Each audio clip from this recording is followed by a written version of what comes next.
እጄን በደም እንድጨማለቅ ካደረገኝ በኋላ ነው ያልሆነ መዘዝ ውስጥ እንገባ ያደረገኝ። ምን ማለት ነው? እጄን በደም እንድጨማለቅ ካደረገ በኋላ ማለት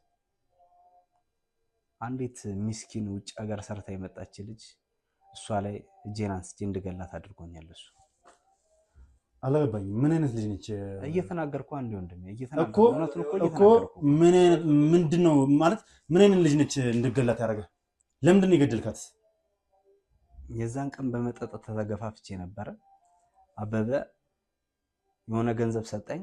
እሷን እንደዚህ ካደረክ በኋላ ከሀገር ቶሎ ትወጣለህ አለኝ። ለዛ ጊዜ ቪዲዮ እየቀረጸኝ ነበር። ይሄም እጁ ላይ ስላለ ነው።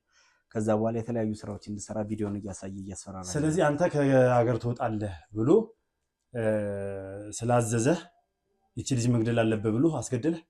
አዎ።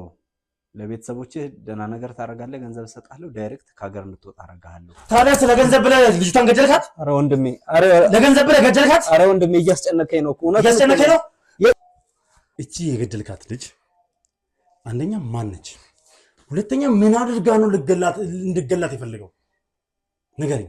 አበበና እሷ ግንኙነት ነበራቸውና ላገባሽ እፈልጋለሁ ብሎ ሲነግራት እምቢ ስትለው ጊዜ ነው እኔ ጠይቂያት የምታሳፍረኝ ሴት አልፈልግም ብሎ ብዙ በፍቅር ሊያባብላት ሞከረ። እምቢ ብለው እና ብዙ ገንዘቤን አባከናብኛለች ተናድጃለሁ ብሎ ይሄው እኔ አበበ ከሚጫወትብኝ እድሜ ልኬን እኔ አንተ በገለኝ በመታኝ ምንም አይመስለኝም፣ ግን እንደው ባትጎዳኝ። አሁን ወሬን አታብዛ፣ ዝም ብለህ ወሬን የጀመርከው ሰናይት ትባላለች፣ እዚህ የጓደኛ አብሮኝ የሚኖር እህቱ ናት። እሱ ደግሞ ይሄንን ነገር አያውቅም። እውነቴን እኮ ነው ማለት አብሮ የሚሰራው ልጅ። አዎ እንደ አበበ ስራ ነው እንደዚህ ያወሳሰበው እኮ አብሮ የሚሰራው ልጅ እህት ነው የገደልከው? እሱ እህቱ ውጪ እንዳለች ነው የሚያውቀው፣ እንደተመለሰችም የሚያውቀው ነገር የለም እስካሁን ድረስ። ስለዚህ የገዛው ወይ ለምንድን እኔ እኮ አሁን እኮ እሱ እኔ እድሜ ልኬን ከሚጸጽተኝ እሱ ሰምቶ ወይ ቢገለኝ ይሻለኛል ወይ ደግሞ ህግ እንዲያረጋ ያርገኝ። ኧረ እባክህ አብሮህ እየኖረ አብሮህ እየሰራ ጸጽቷል አንተ አይደለ?